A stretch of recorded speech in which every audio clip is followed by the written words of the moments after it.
Assalamualaikum warahmatullahi wabarakatuh. Halo teman-teman semuanya, kembali lagi bersama saya Ratna di mata kuliah pembelajaran IPA. Kali ini materi yang akan kita bahas adalah tentang bagaimana proses pembelajaran IPA seperti yang sudah terlihat pada sampul kita hari ini. Nah, kita langsung saja ke slide yang pertama. Subtopik yang akan kita bahas kali ini di dalam proses pembelajaran IPA itu ada 4 subtopik. Yang A adalah IPA, ilmu yang terkonstruksi secara personal dan sosial. B, peran guru IPA terhadap proses pembelajaran IPA. C, pedagogical content knowledge atau PCK IPA. D, perencanaan desain proses pembelajaran IPA. Nah, ini nanti akan kita bahas satu persatu. Yang pertama yang A dulu. IPA, ilmu yang terkonstruksi secara personal dan sosial. Nah, di sini sudah ada, nanti saya sediakan ada 9 bahasan tentang konstruksi IPA secara personal dan sosial ini.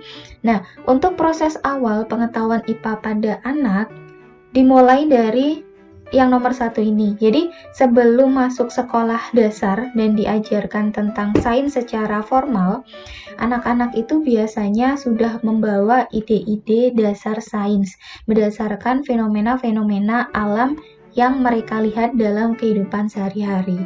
Nah, contohnya seperti apa? Misalkan nih, ada anak berusia 7 tahun yang belum pernah diajari sains secara formal di sekolah, tapi ternyata dia mengetahui kalau sebuah es yang dikeluarkan dari kulkas kemudian diletakkan di luar, maka esnya itu akan mencair. Nah, dia itu beranggapan bahwa esnya itu terkena udara luar atau terkena panas matahari secara tidak langsung. Banyak konsep, nah yang kedua ini sekarang, banyak konsep IPA yang dikembangkan oleh anak itu berasal dari kehidupan sehari-hari. Jadi, berdasarkan pengalaman seperti ini, maka para ahli itu akhirnya menyimpulkan bahwa anak-anak itu bisa loh belajar sains melalui konsep yang mereka ciptakan atau mereka konstruk sendiri. Sip. Nah, kesimpulan para ahli ini kemudian menjadi sebuah paham yang disebut sebagai paham konstruktivisme. Nah, salah satu pelopornya itu adalah Jean Piaget. Ini terkenal banget loh di dunia pendidikan. Jadi, teman-teman harus mengingat nama ini, Jean Piaget, salah satu pelopor paham konstruktivisme. Kemudian yang ketiga, konstruktivisme dalam pembelajaran sains ini menuntut anak-anak untuk mengembangkan long-term memory, life skill, dan kompetensi dalam memahami konsep IPA, sehingga diarahkan agar pembelajaran sains ini terkonstruksi secara sosial. Nah, kalau tadi kita membahas bahwa anak-anak itu dapat pengetahuan sains dengan cara mengkonstruksi pengetahuan mereka sendiri atau melalui fenomena-fenomena yang mereka lihat sehari-hari. Nah, itu namanya adalah konstruk secara personal. Jadi, pembelajaran sains terkonstruksi secara personal. Kita memperoleh pengertian bahwa konstruksi dari pembelajaran IPA itu ada 2 jenis, yaitu konstruksi secara personal dan konstruksi secara sosial. Nah, ini nanti akan kita bahas lebih lanjut lagi. Nah, kemudian yang keempat, ternyata ada penelitian yang menunjukkan bahwa anak-anak dari berbagai negara dengan berbagai latar belakang budaya yang berbeda itu memiliki persamaan dalam melihat konsep-konsep sains. Dan ternyata konsep sains itu tidak terikat dengan kultur setempat, melainkan dibentuk oleh pengalaman-pengalaman pribadi anak ketika bersentuhan dengan alam.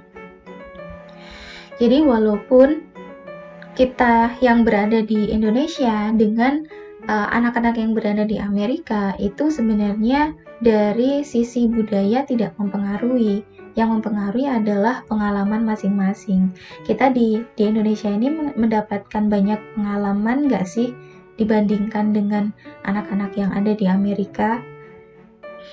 Kemudian yang kelima, sebelum anak-anak memasuki pendidikan sekolah, sains itu memanglah sebuah pengalaman pribadi sebagai hasil persentuhan anak-anak dengan fenomena alam.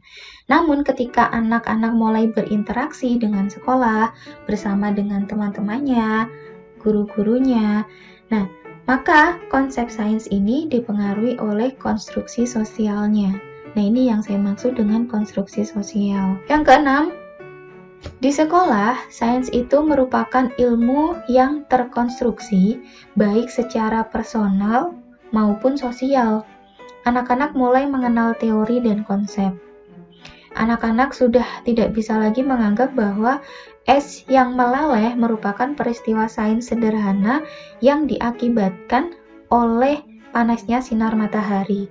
Jadi mereka ketika diajari sains di sekolah, mereka sudah mulai mengenal konsep yang telah divalidasi, seperti atom, elektron, ion, dan lain-lain. Dan ini tidak bisa didapatkan oleh pembelajar secara individual. Nah, sekarang yang ketujuh, jadi tantangan pertama pendidikan sains di sekolah itu adalah memberikan kesempatan atau memberikan akses kepada peserta didik terhadap pengalaman-pengalaman fisik. Jadi pengalaman fisik ini dapat membantu mengkonstruksi pengetahuan mereka serta mengenalkan konsep-konsep yang telah disepakati bersama oleh masyarakat sains. Yang kedelapan, konstruksi sains yang bersifat sosial dapat pula dilihat dari pentingnya diskusi dengan teman sekelas. Ini hampir sama seperti yang sebelumnya tadi.